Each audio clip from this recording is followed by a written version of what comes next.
Добре, отворете Библиите си на Галатяни 6 глава. Още веднъж. Започнах вчера първата си сесия, говорейки за това, да победиш изкушението да се откажеш. Един от хората, за които обичам да чета, е човек на име Уинстън Чърчил. Точно след Втората световна война, той е бил поканен да отиде в едно училище и да говори на брой ученици. И директора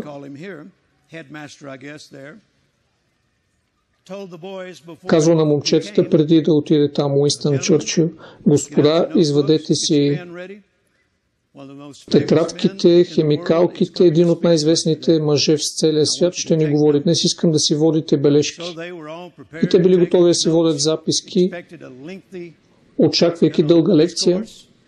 И когато господин Чърчил се изправил, той казал: господа, никога не се отказвайте. Благодаря ви за вниманието. И си изляза. Това било. И те казват до ден днешен, че това била една от най-великите му речи. Никога не се отказвай. Кажи на човека до тебе: никога не се отказвай. Кажете го отново: никога не се отказвай. Амин. Искам да ви прочета от Галатяни 6 глава още веднъж. Нека да започнем със 7 стих. Не дейте се лъга, Бог не е за подиграване, понеже каквото се е човек, това ще и да жъне. Защото който се е за плътта си, от плътта си ще жъне тление, а който се е за духа, от духа ще жъне вечен живот. Да не ни дотегва да вършим добро, защото ако се не уморяваме, своевременно ще жънем. И така, доколкото им е случай, нека вършим добро на всички, най-вече на своите по вяра, домочадието на вярата. Вижте още веднъж 9 стих. Да не ни дотегва да вършим добро, защото своевременно ще жънем, ако не се уморим. Ако не се откажем. Така го тълкувам аз. Винаги има определен сезон. Има определен сезон, който ти е обещан, ако ти не се откажеш. Вчера говорихме за някои причини, защо хора се отказват. Бързо ще ги прегледам, без да ги обяснявам. Просто ви давам списъка още веднъж. Само да го намеря тук в записките си. Номер 1. Те не са напълно убедени все още, че Бог не е човек, че да лъже. Бог не е човек, че да лъже. Не точно така го написах, но нека да го намеря. Те не са наистина убедени все още, че Бог ще спази Словото си. Все още не са напълно убедени, че Бог ще спази Словото си. Затова хора се отказват. Номер 2. Те не желаят да чакат. Никога не са развили силата на търпението в живота си. Не желаят да чакат. Никога не са развили силата на търпението в живота си. Няма да ги коментирам подробно. Вчера говорих за това. Номер 3. Не прекарват достатъчно време в общение с Бога и в Неговото Слово. 3 главни причини, защо хора се отказват. Не са убедени, че Бог ще се опази думата. Не са развили силата на търпението и не прекарват достатъчно време в общение с Бога и в Неговото Слово. И така, следователно, те се отказват. Обезсърчават се. Предават се.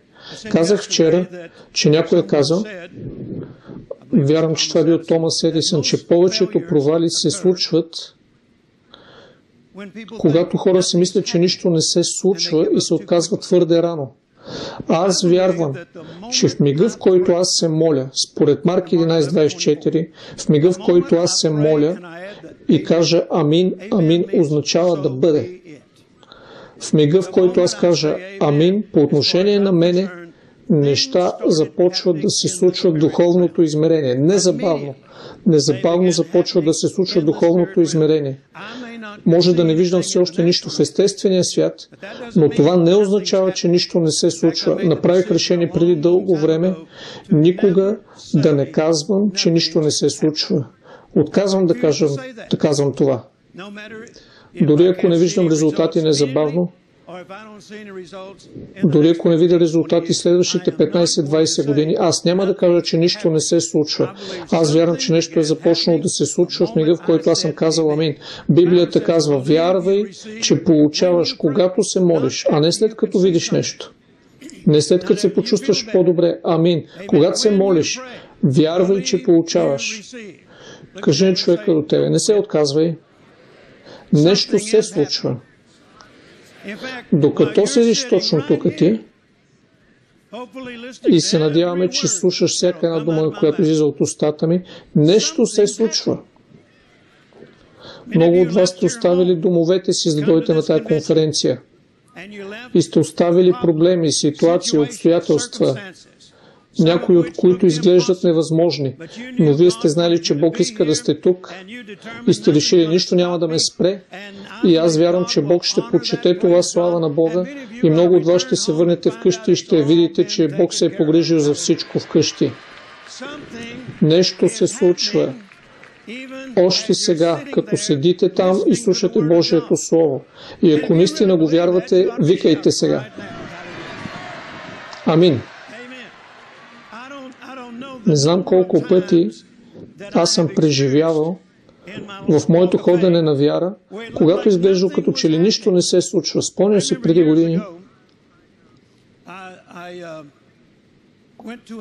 отидох на едно събрание в Илинойс и Ръстав, който работил след това с Империус,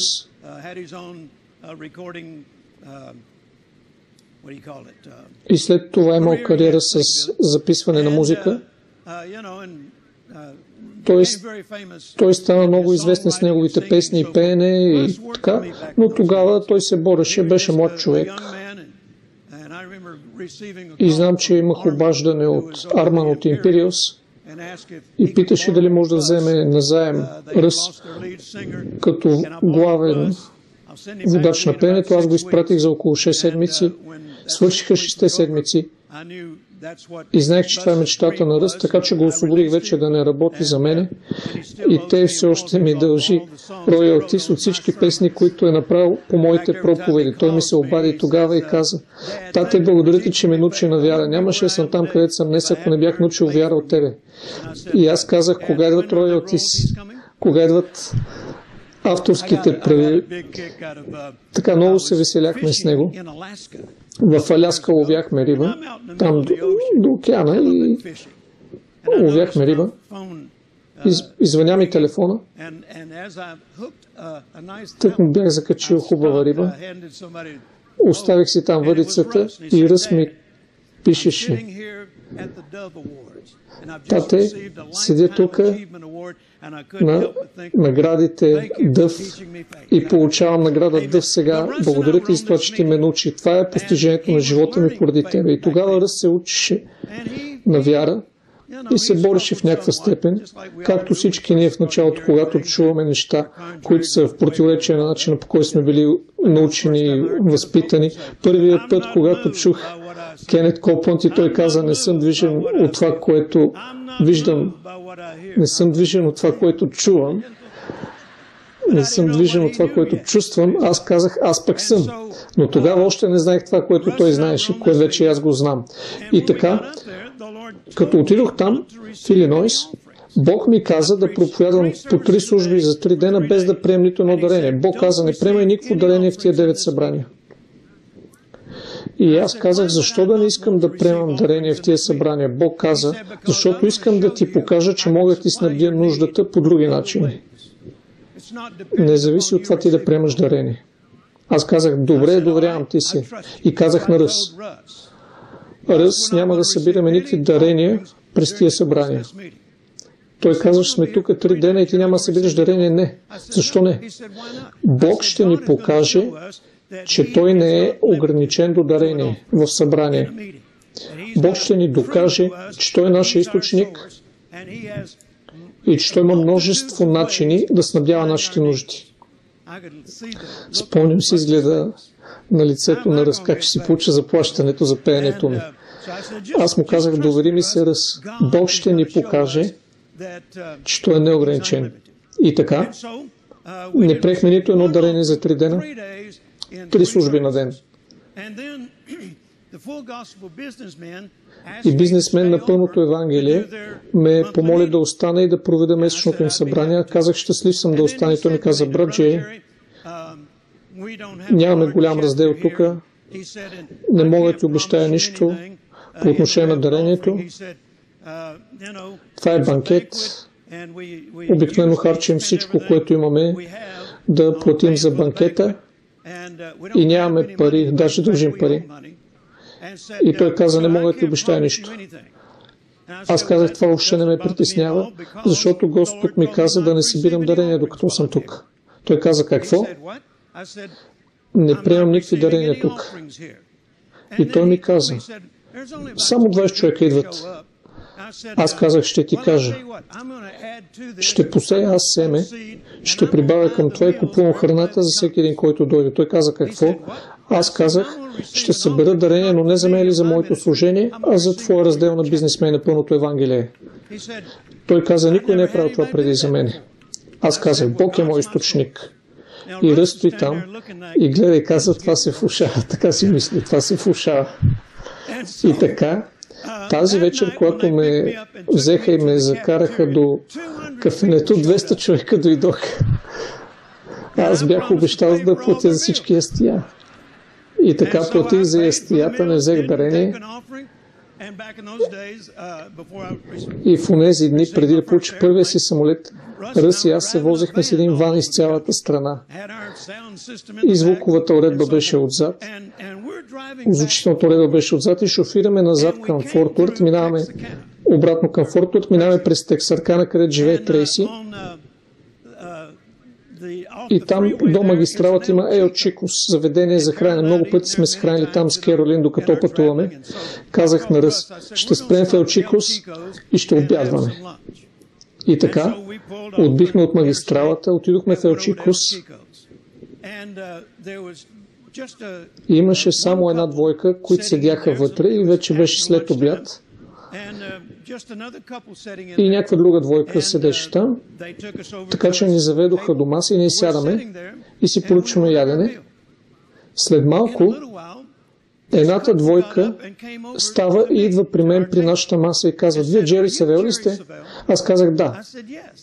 Те казаха, ние дойдохме на събрание, което проведохте в Бентън, Арканзас, и нямаше сграда и вие проповядвахте от верандата и ние седяхме в двора, като си бяхме донесли собствени столове, сгъваеми столове. Аз си казах, спомням си това събрание. Те казаха, това събрание промени нашия живот и от тогава сме благословени.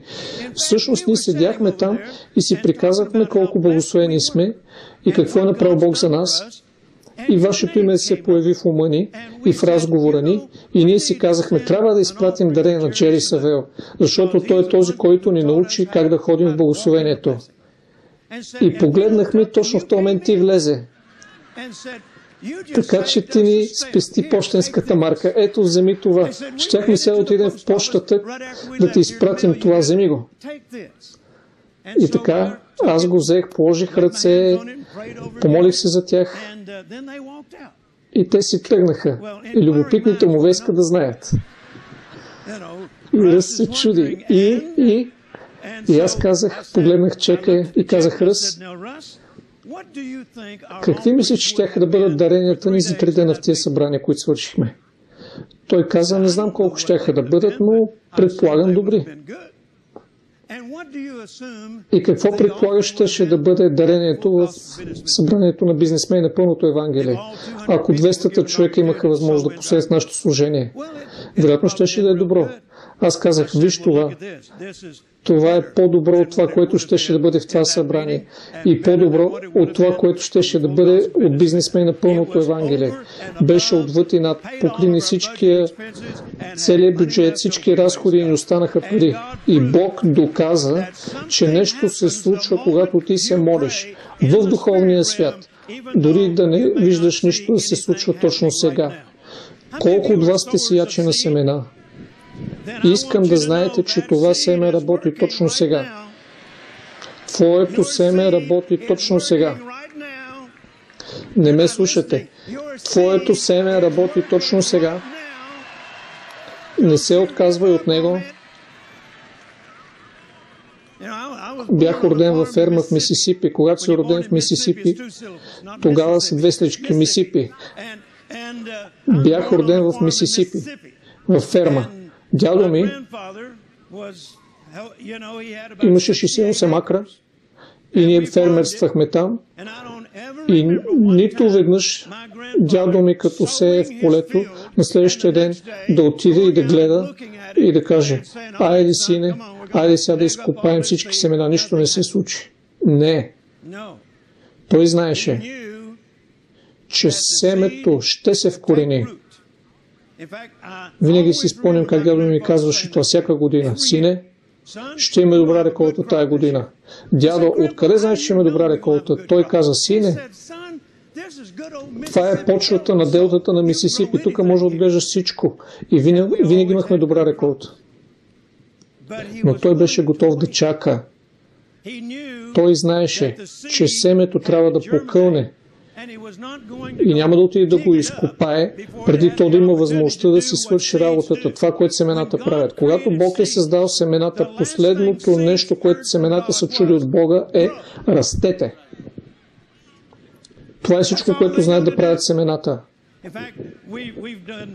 Пътували сме с мотоциклети из Колорадо няколко пъти, семейство Калдуел, семейство Колплан, Джеси, Кати и така нататък. И понякога ние минаваме през Колорадо и гледаме планините и има дървета сред скалите. Как може дърво да расте на скалите? Как дърво може да порасне от скалата? Очевидно някоя птичка е прелетяла оттам и изякала семенце, и това семенце не знае нищо друго, освен да расте. Въпреки че в скалата започва да се опитва и да полага усилия да покълне от скалата. И става дърво. И всеки път, когато карам оттам с мотора си, при няколко седмици пак минах оттам, всеки път, когато карам из Колорадо, винаги гледам да видя тия дървета, които растат от скалите. Това ми доказва, че моето семе работи. Моето семе работи. Никога не се отказвай от твоето семе. Кажи на човека до тебе: никога не се отказвай. Не го казахте, сякаш го имате в предвид. Хайде, кажете го отново: никога не се отказвай. Дайте вик на Господа, ако вярвате. Слава на Бога. Добре. Никога не спирай да сееш. Никога не се отказвай от това да сееш. Това говорим днес. Галатяни, 6 глава, 7 стих. Не се мамете, не дейте се лъга. Бог не е за подиграване. Каквото човек сее, това също ще жъне. Кажете с мене: Бог не е за подиграване. Какво означава това? Какво означава това наистина? Просто означава това: не можеш да се отнасяш с презрение към Божиите закони. Презрение означава да презираш. Да се отнасяш към нещо, което нищо не струва. Все едно е букучаво. Когато кажеш: о, това не работи. О, пробва го това със сеенето, не работи. Това е презрение. В Малахия, спомняте ли си? Бог каза: вашите думи са били безочливи против мене. Това са безочливи думи. Когато обикаляш и казваш: о, пробвахме това сеене и то не работи. Не получихме жътва. Това е презрение. Това е презиране на Божието Слово. Презиране на Божиите закони. Отнасяш се към тях като към нищо не струващи, като към безполезни. Зная, че вие никога съзнателно не бихте направили това, но всеки път, когато кажеш нищо не работи, току-що си презрял Божиите закони. Благодаря ви за вашия ентусиазъм. Това е велика проповед, нали? Също означава да презираш, да позориш, да нямаш уважение към, да не зачиташ. Когато кажеш, че нищо не работи, това означава, че ти не зачиташ Словото. Ти вярваш в това, което виждаш, повече относно в това, което Бог е казал. Това е голяма грешка.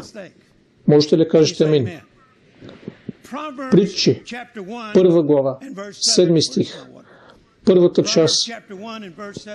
Благодаря ти, зет. Това е моя зет. Благодаря ти. Вижте го колко е голям. Така изглеждам аз отвътре. Аз имам мускули на вяра. Добре изглеждаш, Родни. Винаги ще гледам към тебе. Притчи 1.7 казва от превода Меседж: само глупаците навирват нос на Божието Слово. Само глупаците навирват нос срещу Божието Слово.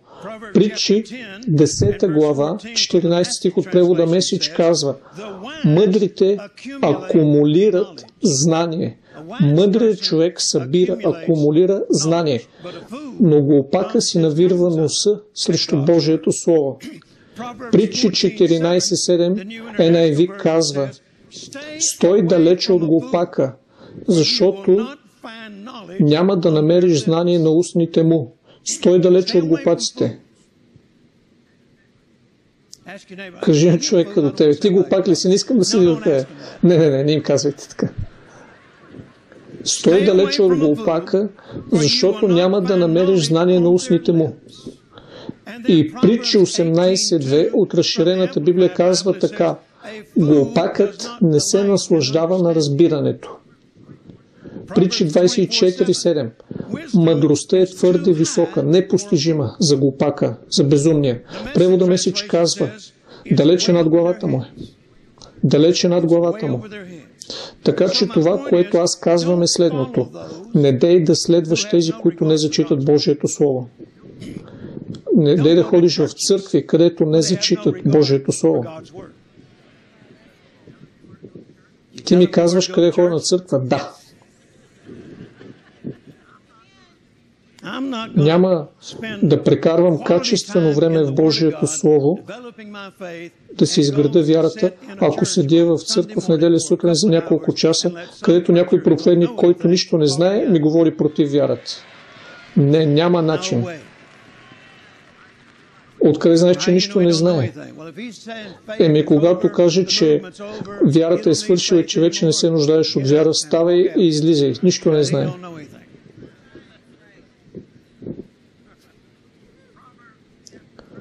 Притчи 13 глава, 20 стих. Навъртай се с глупаци и гледай как животът ти се разпада на парчета. Навъртай се с глупаци и гледай как животът ти се разпада на парчета. Кои са глупаците? Библията казва, че глупака е някой, който не зачита Божието Слово. Някой, който обикаля и казва: нищо не работи. Виждате ли? Те вярват в собственото си мнение повече, отколкото вярват Божието Слово. Кой контролира живота им? Не Бог. Амин. Защо ме наричате Господи, Господи, а не правите нещата, които ви казвам? Така че не дай да слушаш хора, които са глупаци. Не слушай хора, които казват: ние пробвахме това нещо с вярата и то не работи. Не ги слушай. Не дай да бъдеш убеден от тях. Следвай тези, които чрез вяра и търпение наследяват обещанията. Оглеждай се и търси такива, в чието живот благословенията изобилстват. Те знаят нещо относно вярата. Те знаят нещо относно интегритета на Божието Слово. И също ще откриеш, че те не са такива, които се отказват. Кажете амин. Не слушай тези, които казват: пробвах това сеене, това с сеенето и то не работи.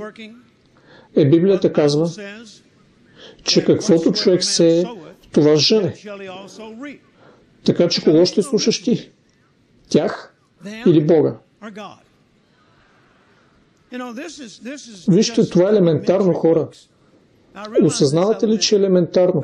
Но ще бъдете изненадани големия брой християни, които все още не са достигнали това елементарно ниво в живота си, където да са убедени и да са движени вместо от това, което Бог казва, от това, което други хора мислят и други хора казват, въпреки че е против Божието Слово. Ти трябва да направиш качественото решение. Божието Слово е краен авторитет. Благодаря. Ще задържаш шинство.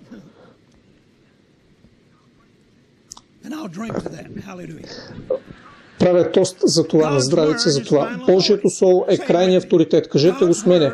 Божието Слово е крайният авторитет. Така че какво казва Бог?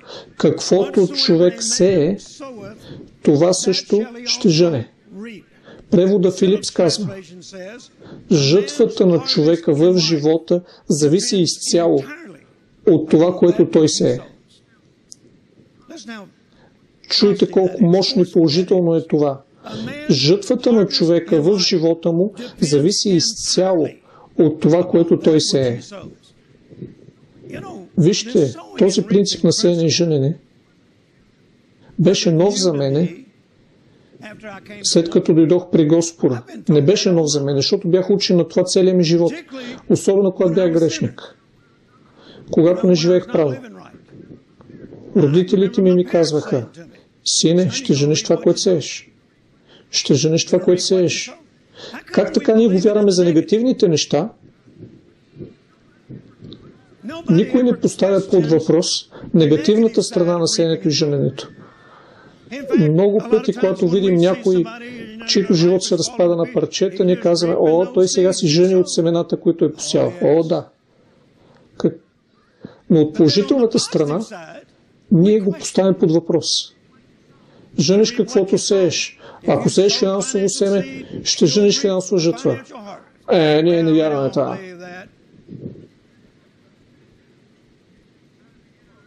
Опитваш само да не вземеш парите. Не. Библията казва, ако изучаваш Галатяни 6 глава, последните стихове на тази глава, той в действителност говори за сеене на финанси и жънене на финанси. Амин. И той казва много ясно, че жътвата на човека в живота му, колко от вас харесвате жътви? Аз харесвам жътви. Харесвам и 10-кратна жътва, 30-кратна жътва. Наистина харесвам 100-кратна жътва. Амин. И той казва, жътвата на човека в живота му зависи изцяло от това, което той сее.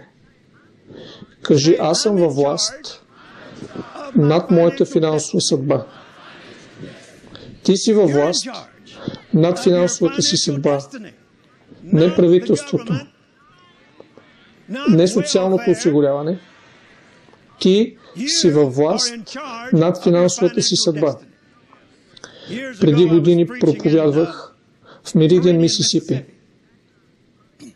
В началото на 70-те години. 74-та някъде. И една жена дойде при мен след службата. Аз получавах основно същите неща, които сега говорих. Разбира се, тогава нямах толкова прозрение, сега имам още повече прозрение, но получавах за законите за сеене и жънене. И тази жена идва при мен след службата и казва: брат Джери, искам да бъда твой партньор. И аз имам $1, който мога да сея в тебе всеки месец. Живея с пенсия, съпругът ми умря и няма много пари. Но ако коректно съм чул това, което ти каза днес, ситуацията ми финансово ще се промени. Ще си променя финансовото състояние. Тя каза: изпращам ти $1 на месец, всеки месец, до деня, когато умра. Беше на 60 и няколко, 70 години. И аз си казах: госпожо, ценя това. Това е толкова сладко и благо от вас. Но просто ме боли, че виж, Тя живее от някаква пенсия от мъжа й и е разпъната и е стегнато по отношение на финансите, а тя желая да ми дава $1 всеки месец. Казах: госпожо, това е толкова сладко от вас, толкова благо, толкова мило, но ценя това, но не се чувствам да вземам ваш $1 на месец. Тя ми пусна ръката и каза: ти не вярваш това, което проповядваш, нали, момче? Аз казах: да, госпожо, вярвам го. Тя каза: аз се опитвам да излеза от фиксирания доход, а ти ми пречиш. Казах: я ми дай $1, госпожо. Приех този $1, молих се върху него и вярвах, че ще се умножи обратно в живота й. И всеки месец, за години, вероятно 10-15 години, всеки месец тази дама изпращаше $1 на месец с вярност, верно. Години след това тя отиде да бъде с Господа и аз проповядвах в Джаксън, Мисисипи. Идва при мен една жена и казва: брат Джери, ти не ме познаваш, но аз познавам тебе. Откъде ме познавате, казах аз. Моята майка беше ваш партньор. За около 15 години тя ви изпраща $1 всеки месец. О, имаш пред мис еди коя си дара, госпожа еди коя си дара, това е майка ми. Аз казах, тя каза: просто искам да знаеш, че този $1 на месец, който майка ми с вярност изпращаше на тебе всеки месец, ме направи богата жена. Аз казах: как така?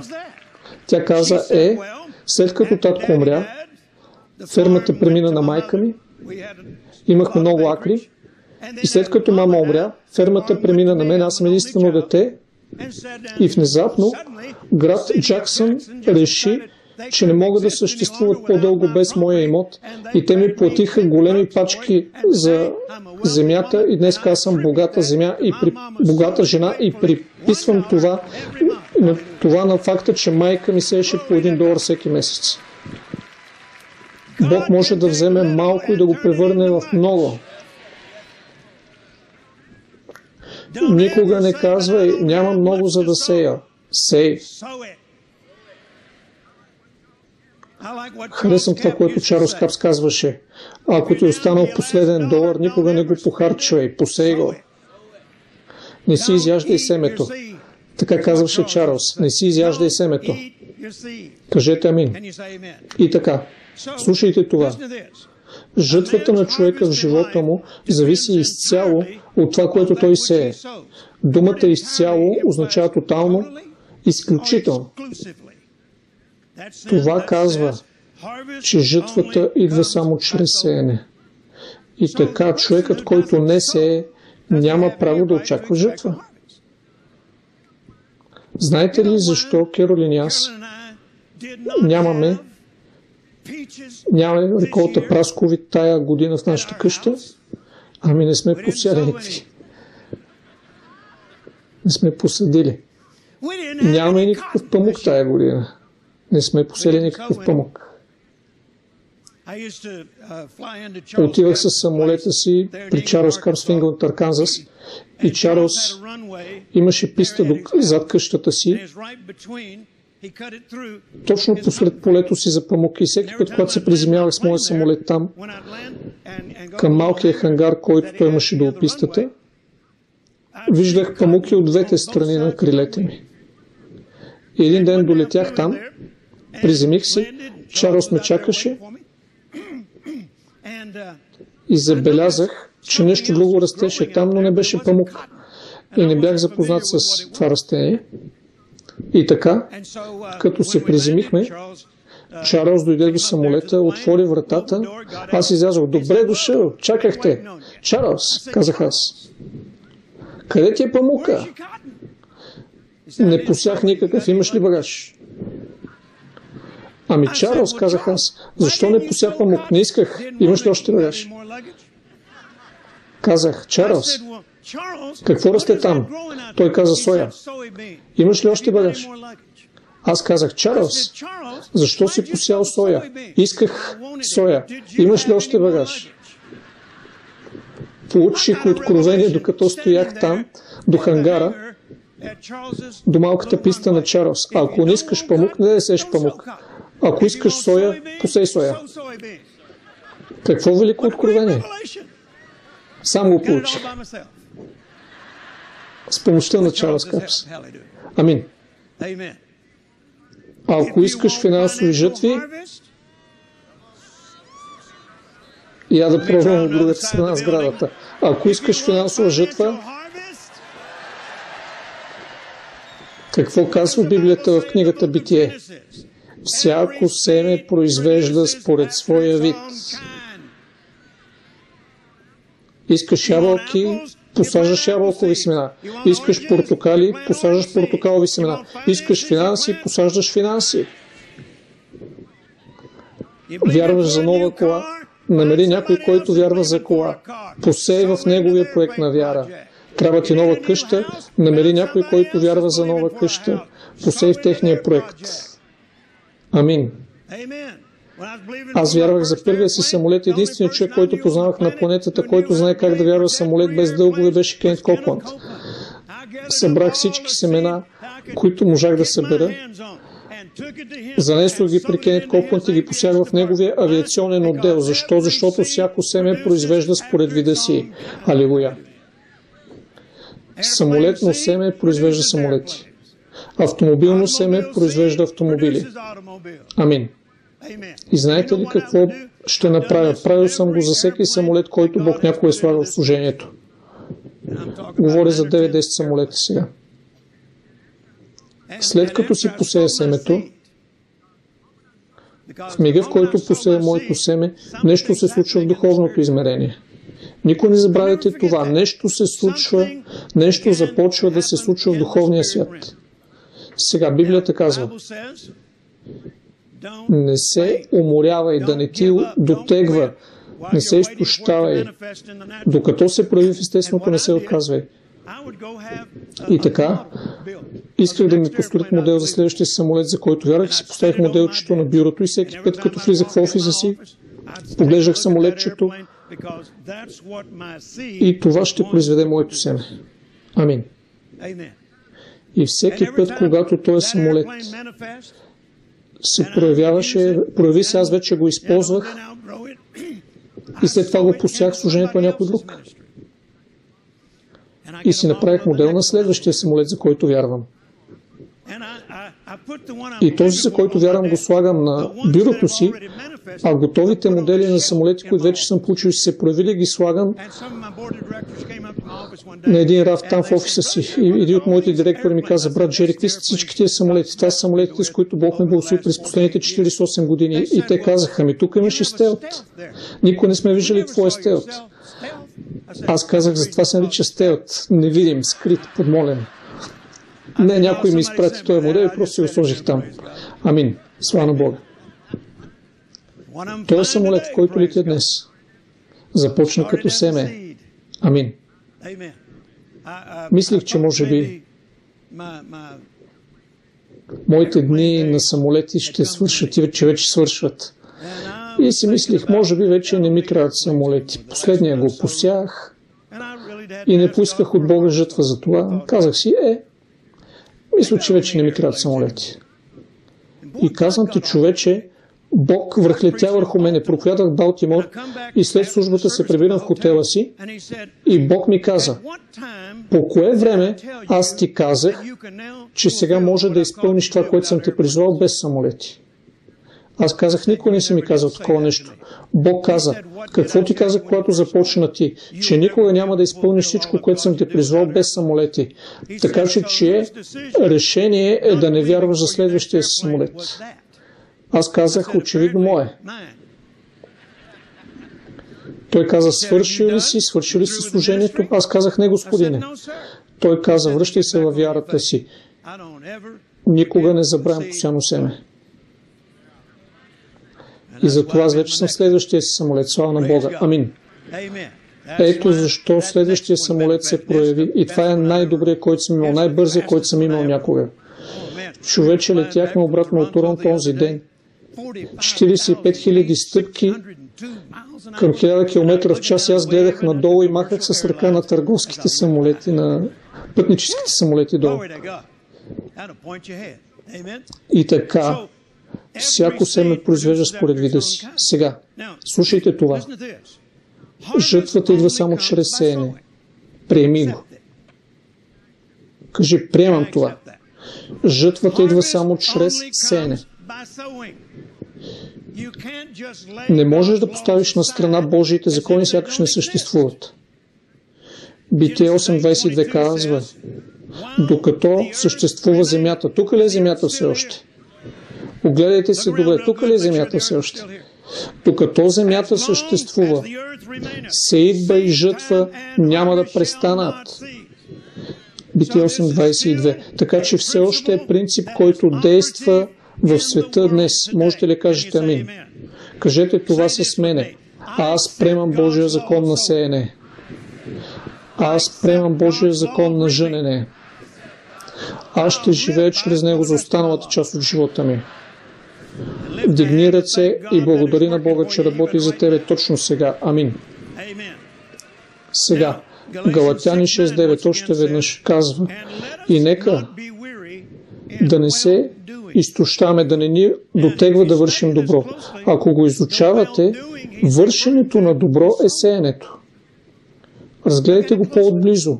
Вършенето на добро, за което той говори, е сеенето. Да не ни дотегва да вършим добро, защото своевременно ще поженем, ако не се уморим, ако не се уморяваме. Думата да се уморяваме означава да се подадеш на обезсърчение. Хора са склонни да се подават на обезсърчение.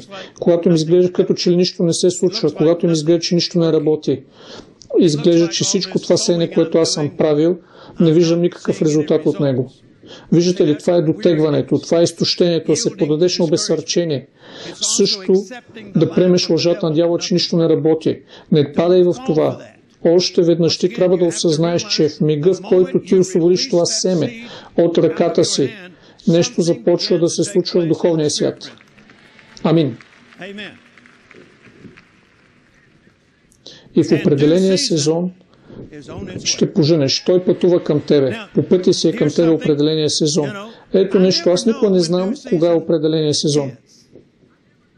Не знам кога е точното време, кога ще се случи определения сезон, своевременното.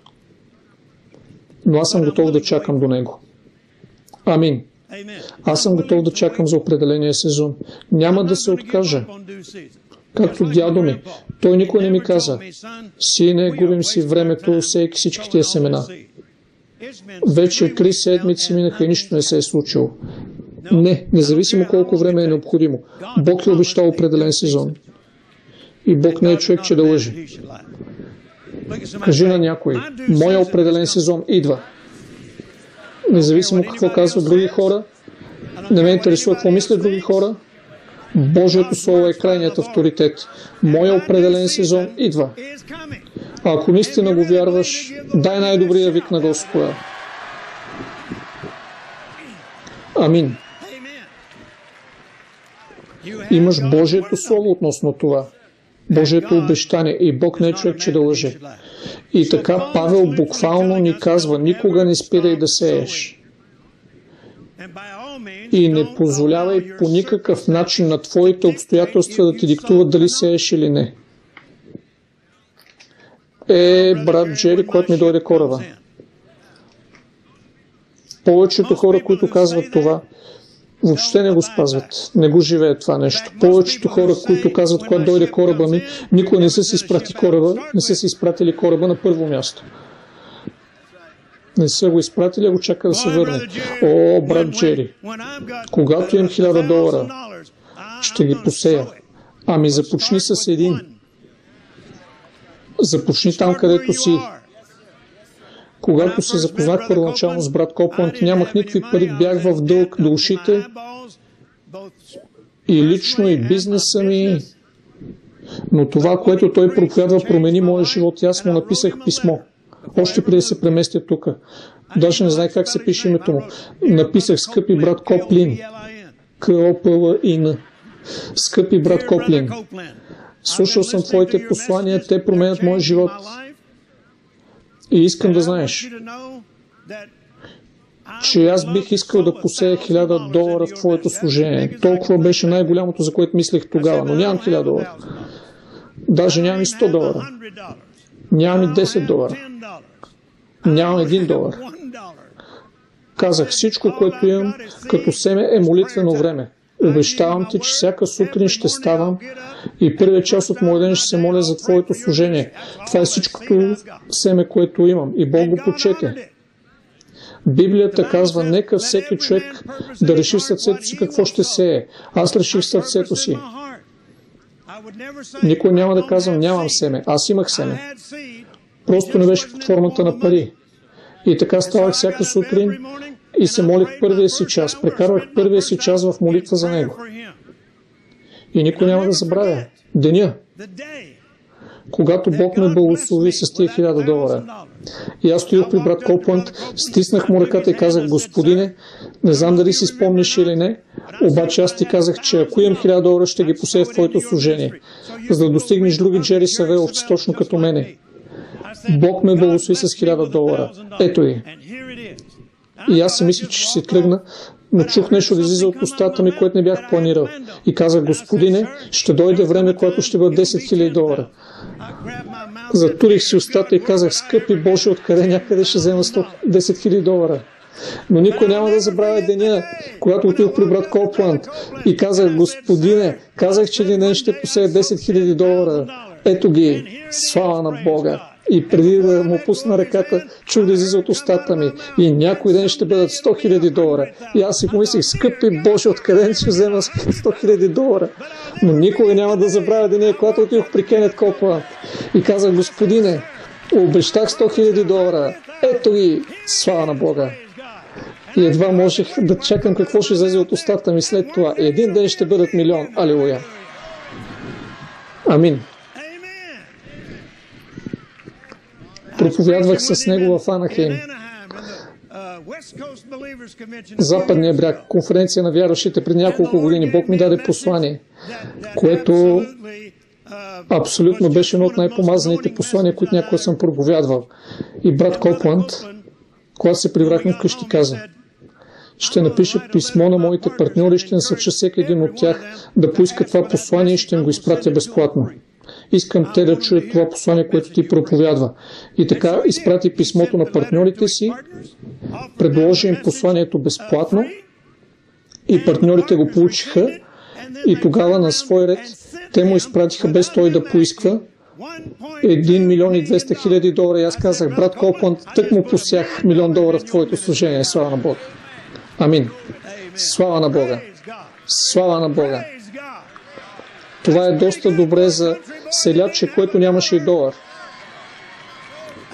Жътвата на човека зависи изцяло от семето, което той посява.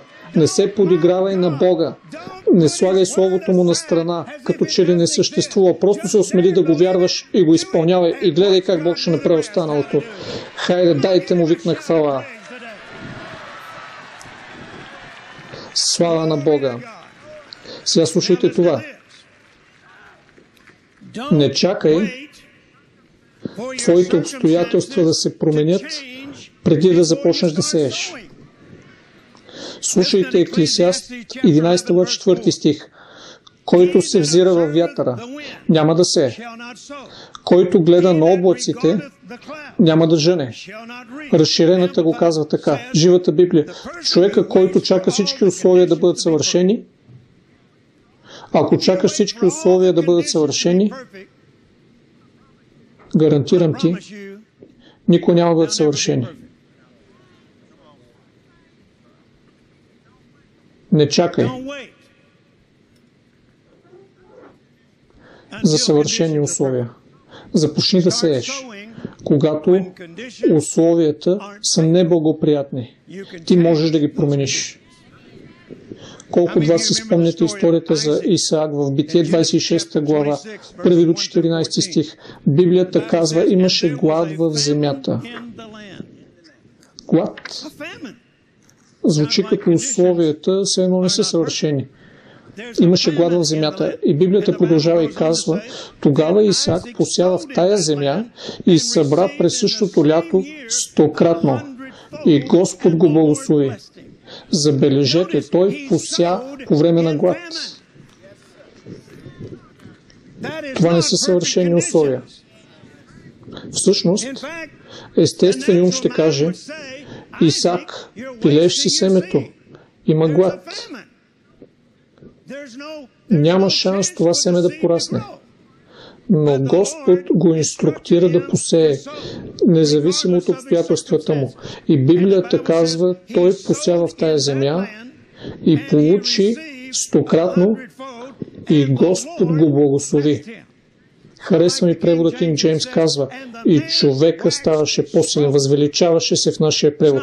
В Тексас не използваме такъв термин. Кога за последен път си отишъл при някой, той да казва, как си, и ти кажеш, възвеличавам се, ставам по-силен, благодаря ти. Означава увеличаване. Той имаше нарастване постоянно. Защо? Защото не чакаше условията да бъдат съвършени. Той пося във време на глад. И Библията казва, той получи същата година 100-кратно. Превода Месидж, човека ставаше по-богат и по-богат със всеки ден, докато стана много имотен. И той го направи, когато условията не бяха съвършени. Не чакай. Сей семе. Дяволът ти казва, ти не можеш да си позволиш да сееш. Кажи му, скри си и гледай. Не мога да си позволя да не сея. Един човек работеше за мене преди време. Имахме финансово предизвикателство в служението и аз се молех и Господ ме подбуди да посея самолета си, най-доброто семе, което имах. Бог каза, посей си самолет. И така, отидох в офиса, отидох при офис менеджера и там счетоводителя ми и казах, искам документа за моя самолет. Защо, каза той? Искам да го посея. Не може да си позволиш да правиш това, каза той. Той каза, ако трябва да правиш нещо, трябва да го продадеш, нуждаеш се от парите. Аз казах, би ли дошъл с мен навън? Излязохме навън. Аз казах, би ли погледнал тая табела на сградата? Джери Савел, Евангелизаторска асоциация. Така беше името преди. Че име там, казах аз, твоето. Тогава аз решавам. Никога не ми казвай, че не мога да сея. Всъщност, аз посявам и тебе в нечие друго служение. Вече не работиш тук. Никога не ми казвай, че не мога да сея. Амин. И така посях семето на този самолет и слава на Бога. Не само, че Бог ни промени финансовите обстоятелства, но бях благословен с по-голям и по-добър самолет след време. Слава на Бога. Амин. Амин. Аз може да спра да правя някои неща, но нещо, което никога няма да спра да правя, е сеенето. Никога няма да спра да сея. Кажи на човека до тебе, никога не спирай да сееш. Слушайте това сега. Първо Коринтияни 16 глава 2 стих. Това е Павел. На първия ден от седмицата, нека всеки един от вас да приготвя, да складира, както Бог му е дал успех, както Бог го е просперирал, както Бог му е дал преуспяване. Колко често трябваше да правят това? Всяка седмица. Всяка седмица. Нека той да заделя за сеяне според успеха на работите си, както Бог му е дал успех. Вижте тази фраза там. Успех идва от Бога, както Бог му е дал успех. И забележете, Павел им казва, никога не спирайте да сеете. Той ги насърчава да го правят поне седмична практика. Амин. Това звучи като плащането на десятък, нали? Ние не вярваме в десятъка. Ето защо аз съм такъв лош съветник. Ходят му извък, брат Джери, в мой офис. Брат Джери има финансови проблеми. Даваш ли десятък? Не. Следващия. Вече ти знам проблема. Следващия за съветване. Аз не казвам това, което те искат да чуят. Просто им казвам словото. Така че спрях това със съветването преди дълго време, защото повечето хора не искат да правят това, което им кажеш да правят. Не искат да чуят това, което ти можеш да им кажеш. Какво казвам? Те не искат да чуят това, което ти им казваш. Амин. Вижте тук, Павел го прави много ясно. Сеенето е по навик. Минимум всяка седмица. Но след това продължава в последния стих на Галатяни 6 глава 10 стих, последния стих на урока ни. Като имаме възможност да вършим добро на всички хора, особено на тези от домочарието на вярата. Така че той казва, заделяйте нещо всяка седмица, което да сеете. Но също всеки път, когато имате възможност или случай в българския превод, сейте на всички хора, но особено в тия, които са от дома на вярата. Така че възможности може да идват по-често от само седмично. Ставай всеки ден и казвай, Господи, ти ми казваш, че ще ме благословиш, за да бъде благословение. Искам да бъда благословение днес. Искам да посея в нечий живот. Не винаги трябва да са пари, може да е насърчение, може да е потупване по рамото, може да е помагаща ръка, но не го ограничавай само до това. Също включва сеене, финансово сеене, финансови семена, възможности. Бях в една църква в Южна Луизиана веднъж и след службата пастора ме заведе в заведение за хранене, да обядваме там и влизаш там, избираш си нещата, които ще ядеш, нарежеш се на опашката към касата и един човек, който приемаше парите там, ме погледна и каза, господин, това е най-хубавата вратовръзка, която съм виждал. Откъде имате? Купихте ли тук в Лейк Чарлз? Аз казах, не съм я купил тук в Лейк Чарлз. Аз съм от Тексас, но купих вратовръзката в магазин в Лондон. Той каза, никой не съм виждал такава вратовръзка. Това не е хубавата вратовръзка, която съм виждал някога. Не знам дали тук ги има. Ще кажа на жена ми, че искам такава вратовръзка. Свалих я. За първи път я носех. Свалих я и казах, ето, искам да те благословя с нея. Той каза, ти не ме познаваш. Аз казах, но ти си Библията. Той каза, Библията? Аз съм Библията? Да, казах аз. Библията казва, вършете добро на всички хора. Ти си всички хора, нали? Не е необходимо те познавам. Вършете добро на всички хора. Но особено тези, които са от дома на вярата. Ти вярваш ли си? Да, вярваш съм. Казах, ами ти си спомена 2 пъти в Библията. Ти си всички хора и си от домочарието на вярата, от своите по вяра. Вземи вратовръзката, казах аз. Търсих възможност да посея. Амин. Сея костюми. Нуждаех се от голям финансов пробив за проект, който правех в нацията Кения преди години. И все още ми трябваше огромна сума пари да завърша проекта. И отивах в университет Орал Робъртс да проповядвам. И лети с самолета, седи отзад и казвам, Господи, трябват ми допълнителни или колко си пари, каквато сума беше. Мисля, че бяха $30,000 да завърша проекта. Господи, трябват ми допълнителни $30,000 да завърша проекта. И той каза, Бог каза, когато стигнеш Тулса, новия ван, който купи, една двойка там вярват за нов ван, те имат служение да хранат бедните. Искам да посеш този ван в тяхното служение, в тях. Смълчах се за малко. Казах, Господи, искам да ти благодаря за тия $30,000 за това благословение. Той каза, когато отидеш в Тулса, ще има 5 проповедници, които мислят да се откажат от служението. Искам да ги извикаш отпред и да посееш по един от твоите костюми във всеки един от тях и кажи, че духа на дълголетие върху тебе ще слезе на тях, ще дойде на тях. Духа на дългоденствие. Смълчах се и казах, Господи, благодаря ти за тези $30,000. Бог каза, когато отидеш в Тулса, искам да дадеш куфарчето си и $500 на еди кой си човек. И аз казах, вече не искам да говоря с теб. Знаех какво правеше той. Той ме подготвяше за пробив. Той ме поставяше ми засада жътва, подготвяше ми за жътва. И така посред службата там, аз казах, тук има двойка, които вярват за нов ван. Имате служение да храните бедните и искам да ви послужат чрез насока от Господа. Те излязоха отпред със сълзи на очи, възрастна двойка, хранат бедните в тяхното общество. Аз казах, тък му си купих този ван, ако се върнете в Форт Уърт с мене, аз ще ви го дам, ще го посея вашето служение, без дълг.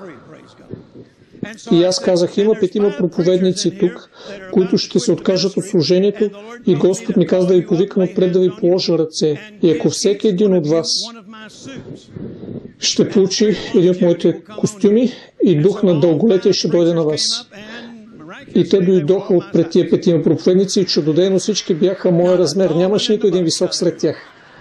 И така, аз казах, като се върна вкъщи, ще ви изпратя костюмите и го направих. И мога да прибавя и до ден днешен все още със служението 5. Повиках другия човек, дадох му куфарчето си $500 в брой, посях него, качих се на самолета си и се върнах къщи. Започвахме събранието на вярващите точно тук в Форт Уърт, следващата седмица. И няколко вечери минаха вече от събранието и се връщаме в хотела. Джеси и Кати са в асансьора с нас, Джон Копланд в асансьора с нас, Хепи и Джини бяха с нас. И тъкмо ще се затворят вратите на асансьора да си отидем по стаите и си приказваме за службите. И точно преди да се затворят вратите, видях 2 ръце, които се пъхнаха между вратите на асансьора и се опитаха да отворят вратите на асансьора. И аз натиснах бутона, вратата се отвори. И една малка жена каза благодаря и влезе и застана до нас, с гръб към нас, натисна си бутона за един етаж, който е по-нисък от нашия, по-долен етаж от нашия. Не ни каза нищо, не изглеждаше, че била в събранията. Беше със Самсук, някакъв костюм за тичане, мислих, че е хотелски гост. Не носеше Библия, нямаше портфел, нищо, нямаше чанта. Е така, просто спортно облекло. Като стигнал до един етаж, тя бръкна в джоба си, обърна се към мен и каза, брат Джери, Бог ми каза, че това ще се случи. Ето, сложи чек в ръката ми. Тя тръгна, вратите се затвориха, едва можах да кажа благодаря. И така стоя там с чека. И любопитните умове искат да знаят. Отворих чека, ето ги $30,000. Амин. Амин. Никога не спирай да сееш. Още една история за вас. Само 11:30 сутринта. Всички да кажат, благодарим на Бога за брат Джеф. Той ни пуска рано. Алилуя. Слушайте последната история. Джеси и Кати, Керолин и аз, провеждахме събрание заедно в Аугуста, Джорджия. И долетяхме ден по-рано преди събранието да общуваме, да имаме време заедно. И така отиваме в Аугуста и се настанихме в един хотел. Бяхме наели център за конференции, стоя в хотела, който е до реката там. И така решихме да излезем, да идем някъде. И така трябваше да слезем по стълбите и там имаше една алея покрай реката. Отидохме до един ресторант, обядвахме. Беше хубаво и се връщаме към хотела. И аз бях пред всички останали. Момичетата още приказваха. Мисля, че Джеси приказваше нещо с тях. И аз се качвам по стълбите и се качвам горе. И тъкмо като се качих горе, идва едно малко момиченце през паркинга, тичайки към мене и ме прегърна и каза, брат Джери, плачейки, брат Джери, Бог ми каза, че ще бъдеш тук, Бог ми каза, че ще бъдеш тук. Аз казах, скъпа, коя си ти? Тя каза, мама доведе мен и братята ми тук на това събрание. Ние живеем в Бостън, дойдохме на това събрание да бъдем с тебе и брат Джеси. Колата ни се счупи няколко пъти по пътя, докато идвахме тук и сега тък му се счупи преди да дойдем до този хотел. Мама плаче и няма къде да стоим. Нямаме пари, нямаме храна. Дадохме всичките пари, за да поправим колата, да стигнем до тук. Аз казах, къде майка ти?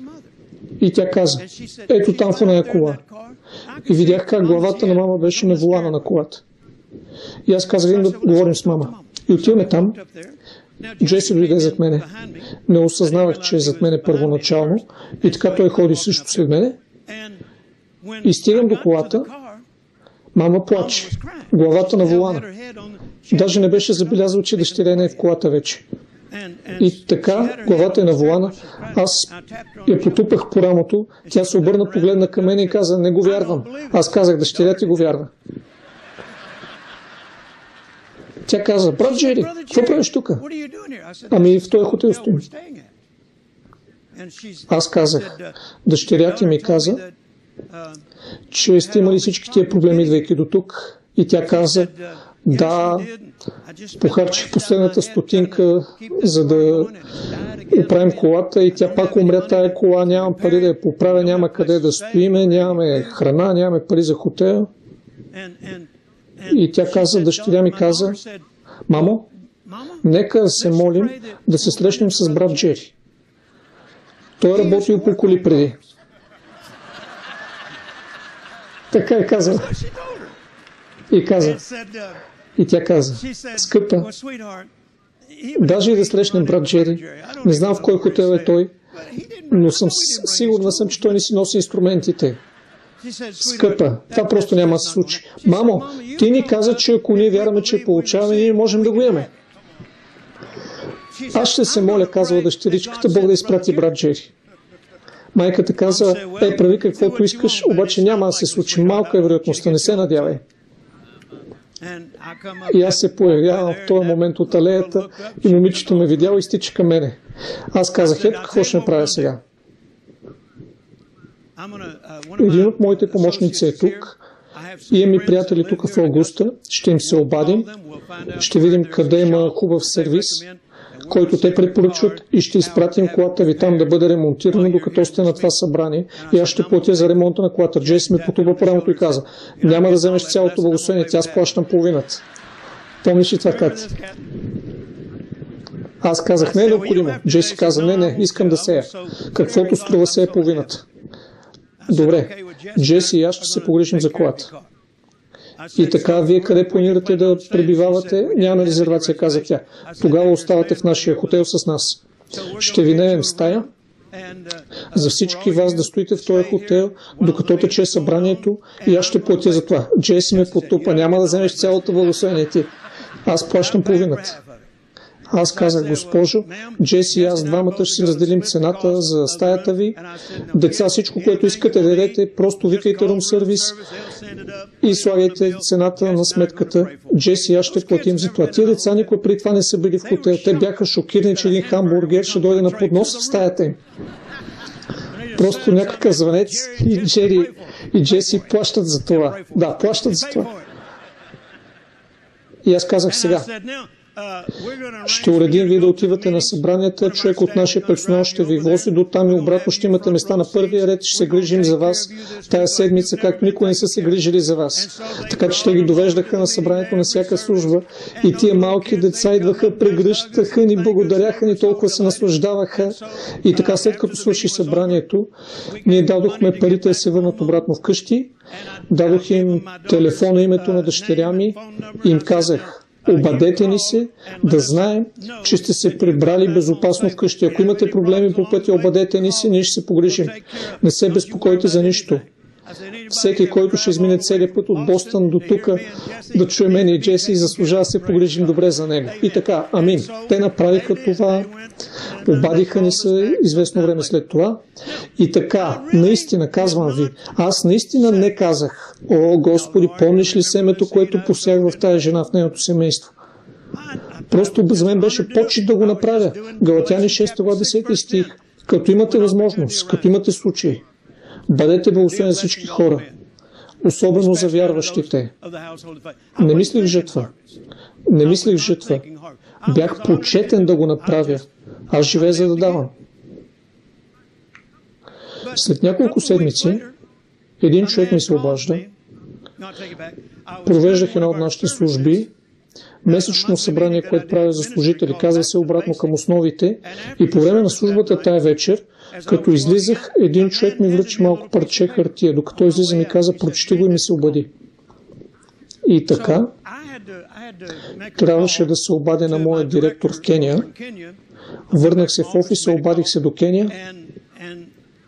Прибрах се вкъщи, сложих парчето хартия в тефтера ми с записки по Библията и забравих за него. Керолин беше при Макилин Хаман да проведе събрание в тяхната църква за тях и аз бях сам. И следващата сутрин аз ставам рано, правя си чаша чай и си спомних този лист хартия, който ми даде човека предната вечер. Отидох в кабинета си, извадих го от кълъфа на Библията си и там пише: брат Джери, знам, че обичаш да караш корвети. Искам да те благословя с нов корвет. Ако си заинтересуван, обади ми се. Аз си помислих. 6 сутринта е. Не искам да го събуждам. Така че в 6:10 аз му се обадих. Той каза, защо ти отне толкова време? Мислих, че ще ми се обадиш още с нощи. Аз му обясних. Казах, тък му прочетох посланието. Той каза, аз съм в Далас. Колко време ти трябва да дойдеш до Далас? Аз казах, обикновено до твоето място, обикновено 55 минути до 1 час. Ще се видим след 35 минути. И така, отидох с буса до там и той ми показа шоурума и каза, избери си който искаш корвет. Аз съм карал корвети от 16 годишна възраст. Баща ми беше специалист, обучен от General Motors да работи по корвети. И от дете такива карам и цял живот такива съм карал до сега. И той да ми каже, избери си който искаш, така че избрах си един корвет. И той каза, точно той мислих, че е за тебе. Как ще си върнеш буса? Аз казах, ти ще караш буса обратно. Аз ще те върна обратно с корвет.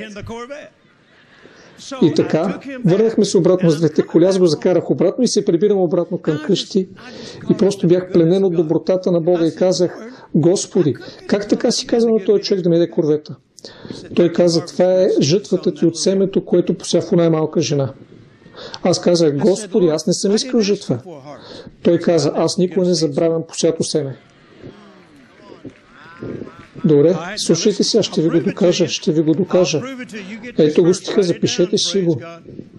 Псалом 20, 1 до 4 стих. Там се казва, Бог си спомня всичките ти приноси. Бог си спомня всичките ти приноси. Това означава, че никога не забравя посяно семе. И Господ каза, това е твоята жътва от семето, което ти пося в тая малка жена. Обадих се на Джеси. Казах, Джеси, нещо така необичайно, необикновено, свръхестествено ти се е случило през последните няколко дена. И той каза, да. И ми разказа за главно финансово благословение, което е получил. И аз казах, Господ каза ли ти нещо? Защо е направил това? Той каза, Господ ми каза, че това от семето, което посяхме в оная жена в Августа. Аз казах, Джеси, Бог никога не забравя посяно семе. Трябваше да съм адвокат. Направо ви убедих в правотата на случая ми. Никога не спирай да сееш. Никога не спирай да сееш. Никога не спирай да сееш. Кажи на човека до тебе. Никога не спирай да сееш. Кажете го отново. Никога не спирай да сееш. Кажете го отново. Никога не спирай да сееш. Алилуя. Бог никога не забравя посяно семе. Алилуя. Слава на Бога. Дигнете ръце и благодарете на Бога за Неговото слово сега. Благодаря ти, Татко. Благославяме те, Господи. Ти си почтен Бог. Ти си верен Бог. Ти никога не забравяш семената, които са посяни. И ние те хвалим за това. Посвещаваме се днес. Никога да не спираме да сеем. В името на Исус. Амин. Слава на Бога, слава на Бога.